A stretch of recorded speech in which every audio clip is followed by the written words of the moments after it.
आज शिव गीता की 25 ऐसी बातें आपको बताएंगे जिसे सुनकर आपके रोंगटे खड़े हो जाएंगे। ये हम अपने मुख से नहीं कहेंगे, हम शास्त्र में जो कहा गया शिव गीता का जो सार है 25 महावाक्य वो आपके सामने प्रस्तुत करेंगे। दर्शकों, पहला, करोड़ों जन्मों के पुण्य संचित होने के बाद हमें शिव की भक्ति प्राप्त होती है। ये शिव गीता का पहला महावाक्य है। आप शंकर की भक्ति करते हैं ना, तो आपको गर्व से भर जाना चाहिए कि आपके करोड़ों जन्मों के जो पुण्य है वो इस जन्म में संचित होकर एकत्रित होकर आपको शिव की भक्ति प्रदान कर रहे हैं। इस शिव गीता का पहला महावाक्य है। दूसरा, जिसकी शिव में दृढ़ भक्ति है वह करोड़ों पापों से जकड़ा हुआ भी मुक्त हो जाता है।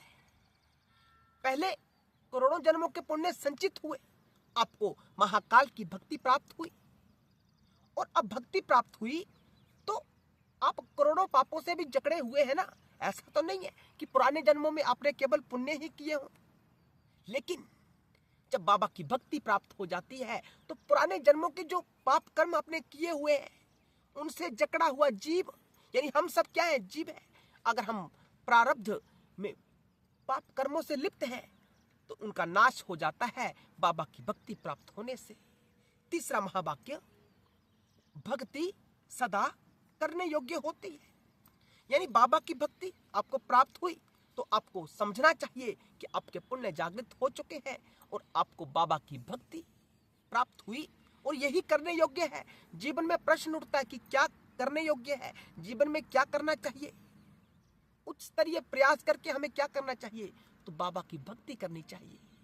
चौथा महावाक्य, वन के उत्पन्न, यानी जो वन में उत्पन्न होते हैं ना पुष्प इत्यादि, फल इत्यादि, शंकर जी उनसे इतने प्रसन्न होते हैं जितने प्रसन्न वो किसी नगर ग्राम में उत्पन्न हुए उत्तम फूलों से प्रसन्न नहीं होते, जितने जंगलों में उत्पन्न हुए फलों से प्राप्त होते हैं। इसीलिए बाबा का संबंध वनों से है, जंगलों से है। जंगलों को सुरक्षित रखा करें, जिस प्रकार हमारा शुद्ध स्वरूप शिव है, और जब हम संसार में लिप्त हो जाते हैं तो हम अशुद्धता में प्रवेश कर जाते हैं। उसी प्रकार जंगल की तुलना में जो ग्राम, नगर इत्यादि होते हैं वो माया से आच्छादित होते हैं। ऐसा हमें कहने से संकोच नहीं करना चाहिए। दर्शकों, पांचवा महावाक्य, भक्ति से ज्ञान उत्पन्न होता है और उसी ज्ञान से मुक्ति होती है।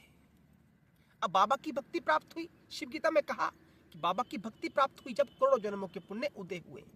अब जो आपको भक्ति प्राप्त हुई उससे एक ना एक दिन इस जन्म में या किसी अगले जन्म में आपकी भक्ति का स्तर क्या है, इस बात के ऊपर निर्भर करता है। जब भक्ति प्राप्त हुई तो भक्ति से आपके भीतर एक दिव्य ज्ञान, शैव ज्ञान की उत्पत्ति होगी और उसी ज्ञान से मुक्ति संभव होती है। मुक्ति कैसे प्राप्त होगी? शिव की भक्ति करने से। भक्ति करने से ज्ञान उत्पन्न होता है और उसी ज्ञान से मुक्ति होती है। अगला छठा महावाक्य है, कहा गया न कर्मों के अनुष्ठान से, जो हम हवन इत्यादि कृत्य करते हैं, न दान करने से। कोई कहे कि मैं खूब दान करता हूं, मैं तो भवसागर से तर जाऊंगा, तो यहां बताया गया नहीं, न दान से न तप से मनुष्य मुक्त नहीं हो सकता। मुक्ति तो केवल ज्ञान से प्राप्त होती है। जो ज्ञान हमें शिव की भक्ति करने से प्राप्त होता है, तो शिव की भक्ति जारी रखें।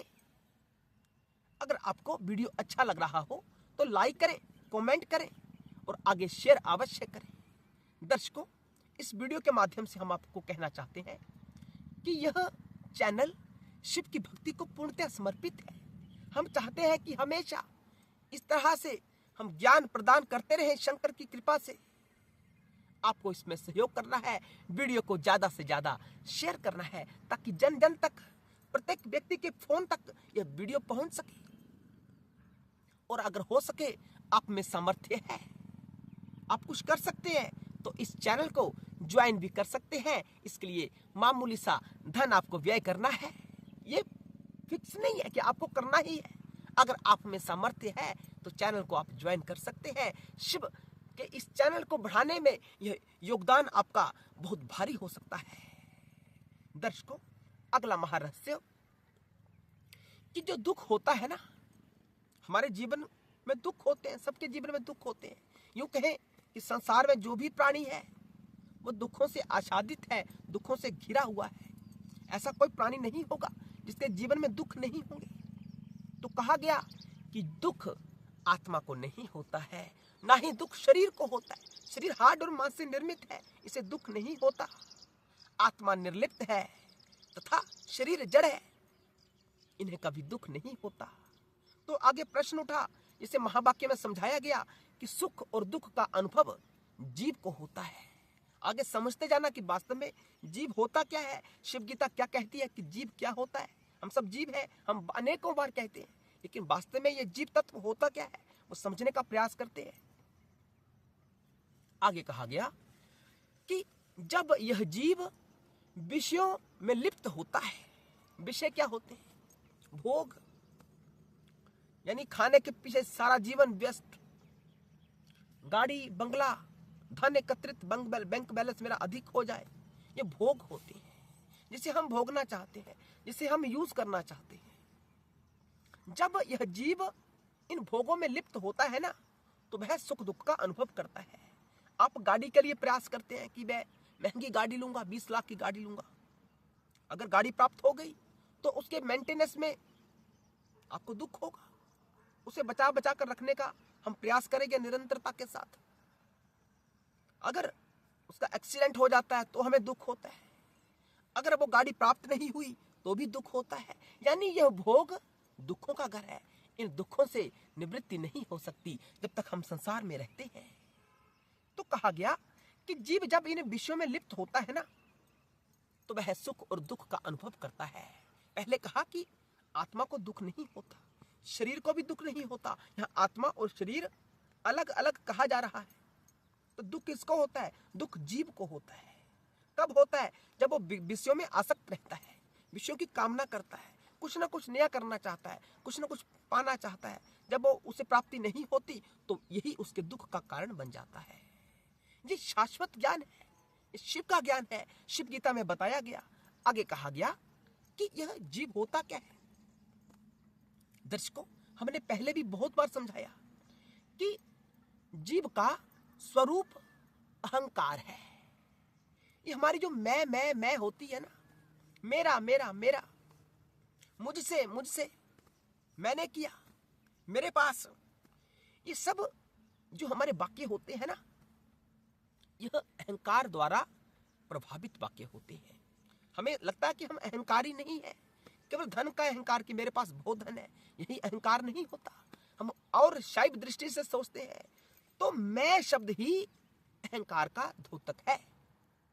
यहां कहा गया कि जीव का स्वरूप अहंकार है। हम जीव है, वास्तव में तो हम आत्मा है, लेकिन हम अभी जीव की स्थिति में बैठे हुए हैं। जीव की स्थिति क्या है? हमारा अहंकार, हमारा विषय वस्तु से जुड़ाव। मैं, मेरा नहीं या मेरा, यही होता है। यही इस सृष्टि के नियम है कि मेरा है, मेरा नहीं है, या मैं स्वयं। जो गहरी वार्ता है, समझा करें तो कहा गया कि अहंकार, मन बुद्धि चित्त अहंकार ही वास्तव में जीव का स्वरूप है। जीव क्या होता है? मिथ्या, तो झूठा है। मन क्या है? मन में संकल्प विकल्प अनेकों होते हैं, और जो हमारे भीतर मन है, जो वो संकल्प विकल्प करता है, वही हम होते हैं। उसी को हम समझ लेते हैं कि हम ये है, लेकिन वास्तव में हम आत्मा है। अगला महावाक्य 11वां, काम क्रोध से पीड़ित व्यक्ति हितकारी वचन कभी नहीं सुनता। इस शिव गीता का सार हम आपको बता रहे हैं। इस प्रकार श्रीमद् भागवत गीता का सार है ना, उसी प्रकार ये शिव गीता का सार है। यह यूट्यूब के ऊपर बहुत कम उपलब्ध है। हमने बड़े प्रयास से हमने सोचा कि यह दिव्य ज्ञान अपने दर्शकों को प्रदान करें, इसे शेयर करें, पूरा देखें, ताकि यूट्यूब इसे ज्यादा से ज्यादा लोगों तक पहुंचाए। आगे कहा गया कि जो व्यक्ति कामनाओं से पीड़ित होता है, जैसे स्त्री सुख की कामना, धन की कामना, मैं बैठा बैठा मेरे पास सब कुछ प्राप्त हो जाए, मैं बैठा रहूं, ये क्या है? कामनाएं हैं। मेरे बच्चे बड़े होकर मेरा नाम रोशन करें, ये क्या है? कामना है। जो व्यक्ति कामनाओं से आच्छादित होता है, यानी जो अत्यधिक कामना करता है और जिसके भीतर क्रोध भरा होता है, उसे हितकर वचन, हितकर वचन क्या होता है? तो शंकर जी का वाक्य होता है, ये सब मोह माया है, उसे ऐसे वचन अच्छे नहीं लगते। हमने देखा होगा किसी लोगों, कहीं हम यह वार्ता करते हैं, शिव की वार्ता करते हैं, तो वो लोग कहते हैं कि ये सब मिथ्या है। ऐसा इस जमाने में थोड़ा नहीं होता है, सबको धन चाहिए, पैसा नहीं होगा तो क्या होगा? हमारे पास कुछ भी तो नहीं होगा पैसे के बिना, सब कुछ पैसा है। इस प्रकार के महावाक्य कौन कहता है? जो कामनाओं से आच्छादित हो, कामनाओं से पीड़ित हो। तो ऐसे व्यक्ति के सामने हितकर वचन नहीं किया जा सकते। हितकर वचन यानी शिव का ज्ञान नहीं दिया जा सकता। अगला जो 12वां कहा गया कि काम, क्रोध, लोभ, मोह, मद, मत्सर्य, ये 6 शत्रु अहंकार से उत्पन्न होते हैं। काम, क्रोध, मोह, लोभ, अहंकार, मत्सर्य, ये क्या है? ये हमारे महाशत्रु है, जीव के महाशत्रु है, जो हमें नहीं जानने देते कि हमारा वास्तव में स्वरूप आत्मा है। ना तो हम ये शरीर है, ना ही मन, बुद्धि, चित्त, अहंकार से निर्मित यह जीव है। तो वास्तव में हम हैं क्या? हम आत्मा है, हम शुद्ध स्वरूप शिव है। तो आगे कहा गया महावाक्य, 13वां महावाक्य, आत्मा एक परिपूर्ण सनातन है, देह संबंध से अनेक प्रकार का प्रतीत होता है। आत्मा क्या है? शिव है, वही सनातन है, वही शाश्वत है। अब कुछ लोग कहते हैं कि मेरी आत्मा या तुम्हारी आत्मा या हम सबकी आत्मा, आत्मा को भी अलग अलग बनाया गया। ये क्यों लगता है ऐसा? इसलिए ऐसा लगता है क्योंकि शरीर अनेकों हैं और हम शरीर को ही सत्य मान लेते हैं। ये पौधा जो सामने है, इसकी काया अलग है, मेरी काया अलग है, आपकी काया अलग है, सब अलग अलग दिखता है। यानी रूप भेद, अनेकों रूप, और सबके भीतर कौन है? वही शिव है, वही एक शिव सबके भीतर है। वास्तव में वो एक है, लेकिन विभिन्न प्रकार के शरीरों में प्रतीत होता है, इसलिए उसे आत्मा कहते हैं। वही परमात्मा जब विभिन्न प्रकार के शरीरों में होता है तो उसे आत्मा स्वरूप कहते हैं। है वही, कोई भेद नहीं। और कहा गया जिस प्रकार काष्ठ के संयोग से अग्नि में स्फुलिंग उठते हैं, जीव भी वैसे ही आत्मा से उत्पन्न होता है, यानी परमात्मा से उत्पन्न होता है। इस प्रकार अग्नि और ये जो काष्ठ होती है, जो घास फूस होती है, इसका संयोग होता है अग्नि के साथ, तो अनेकों स्फुलिंग उत्पन्न होते हैं, अग्नि के छोटे छोटे अंगारे उत्पन्न होते हैं। उसी प्रकार शिव और शक्ति के योग से अनेकों अनेकों सृष्टियां होती हैं, अनेक उत्पत्ति अस्तित्व में आती है, अनेक हो जाते हैं, भ्रम की स्थिति उत्पन्न करते हैं। लगता है कि सब अलग अलग है, लेकिन ये माया के कारण ही हमें ऐसा लगता है। मूलतया हम सब एक ही है, शिव और शक्ति का ही योग है। ये शरीर जो है ये शक्ति का स्वरूप है, और जो भीतर चेतन तत्व है वो शिव का स्वरूप है। कोई भेद नहीं है, समझने वाली वार्ता होती है। आगे कहा गया जीव और ईश्वर में केवल बिंब और प्रतिबिंब का ये अंतर होता है, इसमें कोई अंतर नहीं है वास्तव में। लेकिन एक व्यक्ति शीशे में नजर आता है और एक व्यक्ति शीशे के सामने खड़ा होता है, उतना ही भेद समझना चाहिए। क्या उसमें भेद कोई है? तो शीशे के सामने खड़ा है, उसी की मूर्त तो शीशे में दिखाई दे रही है, कोई भेद ही नहीं है। उतना ही भेद मात्र आत्मा और परमात्मा में समझना चाहिए। ये कोई भेद थोड़ा नहीं है, ये तो भ्रम की स्थिति है कि सामने वाला अलग है। जब पक्षी शीशे को देखता है ना, तो उसके ऊपर वो क्रोध करता है, उसे लगता है कि ये कोई दूसरा आ गया, मुझसे कुछ छीन लेगा। उसे ये पता नहीं है, अभी उसके भीतर इतना, उसकी बुद्धि का इतना बल जागृत नहीं है कि वो समझ पाए कि जो बैठा है ना शीशे में वही दिख रहा है, तू ही दिख रहा शीशे में। वैसे ही भ्रम की स्थिति हमारे बीच उत्पन्न हो गई है कि आत्मा और परमात्मा अलग अलग है, वास्तव में यह एक ही सत्ता है। बात समझ में आ रही है ना? आगे कहा गया जहां वाणी की गति नहीं, जहां तक वाणी नहीं पहुंच सकती, और मन की भी पहुंच जहां तक नहीं है। अब मन से कितना सोच सकते हो, कहां तक संकल्प कर सकते हो, कहां तक विकल्प लेकर आ सकते हो। वहां ना मन की पहुंच है, ना वाणी की पहुंच है। शब्द जो हम कहते हैं कि निराकार, ओमकार, निष्कल, अलिंगी, ये जो गूढ़ शब्द है, ये वहां से स्पर्श करके महाराज लौट आते हैं, वहां तक यह भी नहीं पहुंच पाते, लेकिन हमें बताने का प्रयास करते हैं वो ऐसे हैं, वो ऐसे हैं, शिव ऐसे हैं, महादेव ऐसे हैं। तो कहा गया इस प्रकार आनंद ब्रह्म रूप मानने वाले को कहीं भय प्राप्त नहीं होता। भयभीत कौन होता है?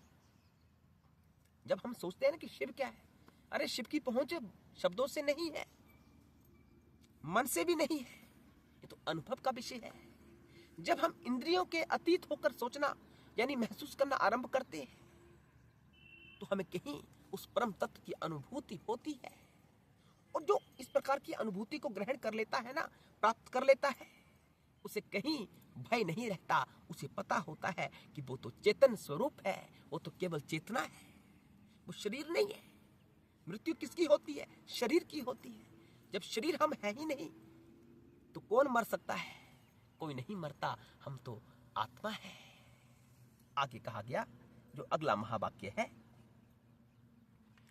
जिस प्रकार एक ही सूर्य जल आदि पदार्थों में, जैसे अलग अलग बर्तनों में जल भरा होता है, जब वो सूर्य उन बर्तनों में पड़ता है ना तो हमें अलग अलग सूर्य दिखाई देते हैं। इस बर्तन में अलग सूर्य दिखाई देगा, इसमें अलग दिखाई देगा।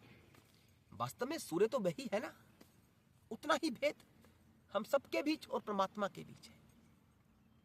वही परमात्मा है जो सबके भीतर है, सब शरीरों के भीतर है।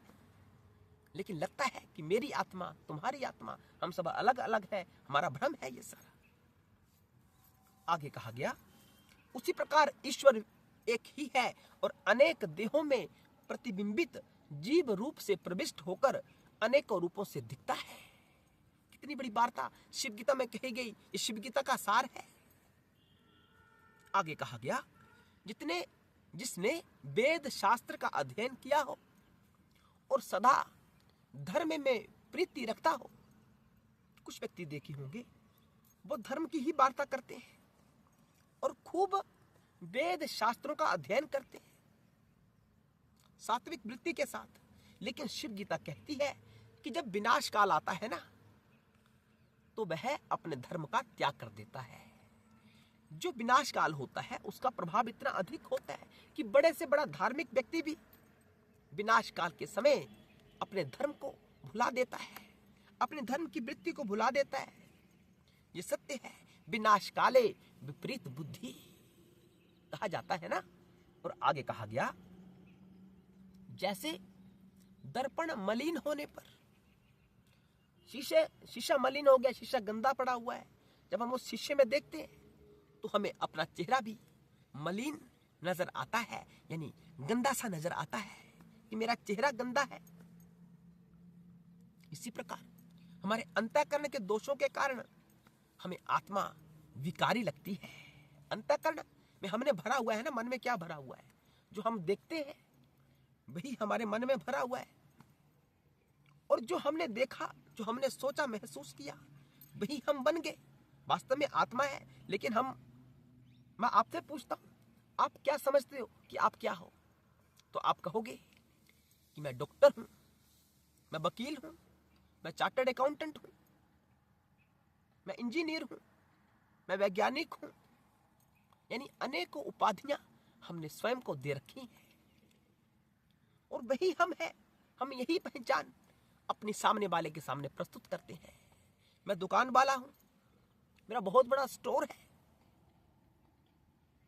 मैं सुबह से शाम तक बहुत सेल करता हूं, लाखों की सेल करता हूं, मैं वो हूं। मैं बड़ा ऊंचा लंबे कद वाला व्यक्ति हूं, मैं बहुत बलशाली व्यक्ति हूं, मैं वो व्यक्ति हूं जिसने 5 लोगों को हरा दिया था युद्ध में।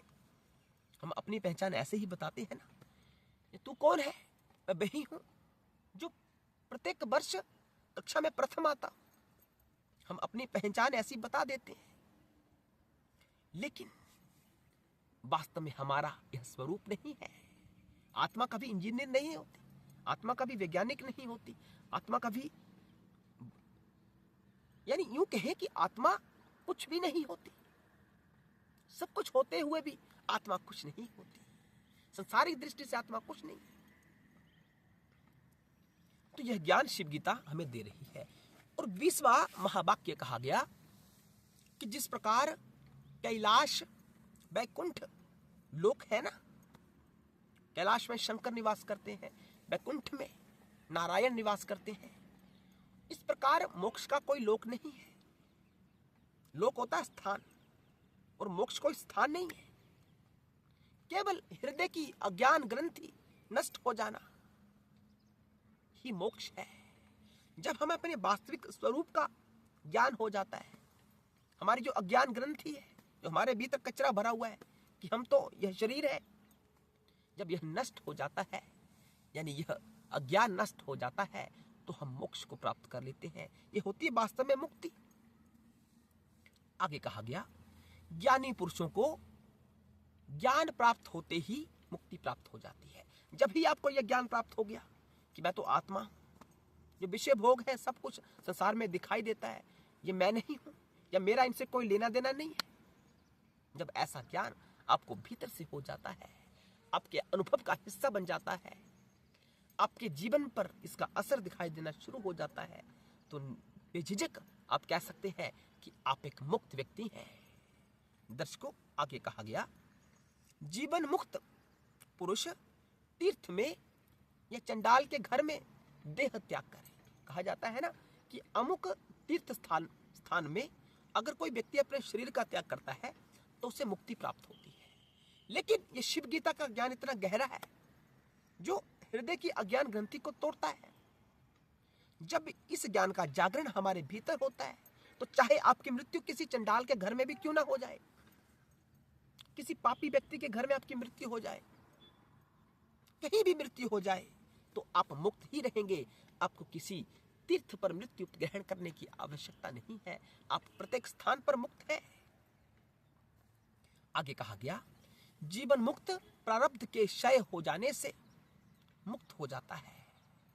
उसका प्रारब्ध स्वतः ही नष्ट हो जाता है जब उसे ज्ञान प्राप्त हो जाता है। वास्तविक ज्ञान, प्रारब्ध का कोई प्रभाव नहीं रहता उसके भीतर, क्योंकि वो सच्चाई को समझ जाता है कि जो मैंने पुरातन जन्मों में कृत्य किए वो अज्ञान के वशीभूत होकर किए, अब मुझे ज्ञान प्राप्त हो गया है कि सब मिथ्या है, तो आपके जो प्रारब्ध है वो वहीं नष्ट हो जाता है। कुछ कहते हैं ना कि प्रारब्ध भोगना पड़ता है, नहीं, प्रारब्ध जब शंकर की कृपा प्राप्त होती है तो नहीं भोगना पड़ता। आगे कहा गया, ज्ञानवान संसार से विरक्त होकर फिर जगत में आसक्ति प्राप्त नहीं करते। एक बार आपको ज्ञान प्राप्त हो गया तो आप संसार में आसक्त नहीं हो सकते। आपकी संसारिक आसक्ति, संसारिक मोह, यूं कहें कि संसारिक क्लेश हमेशा हमेशा के लिए नष्ट हो जाते हैं। आपका जो कार्मिक खाता होता है वो नष्ट हो जाता है। आगे कहा गया, जिस प्रकार सूर्य की किरणों में पड़ने से सिप्पी में चांदी भासती है झूठी, इसी प्रकार शिव स्वरूप में माया से विश्व दिखाई देता है। आत्मा क्या है? शिव। ये जगत क्या है? मिथ्या।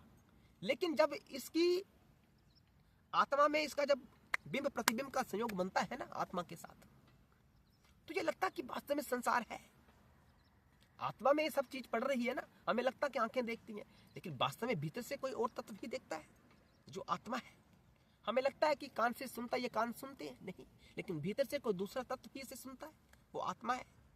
जब ये विश्व का प्रभाव इन इंद्रियों के ऊपर पड़ता है, देखने का प्रभाव देखने वाले इंद्रिय के ऊपर पड़ा, सुनने का कानों के ऊपर, स्वाद वाले जीभा के ऊपर, स्पर्श का प्रभाव पड़ा हमारे जो ये हमारी स्पर्श इंद्रियां हैं, तो हमें लगता है ये संसार है। लेकिन वास्तव में वो अनुभव करता कौन है?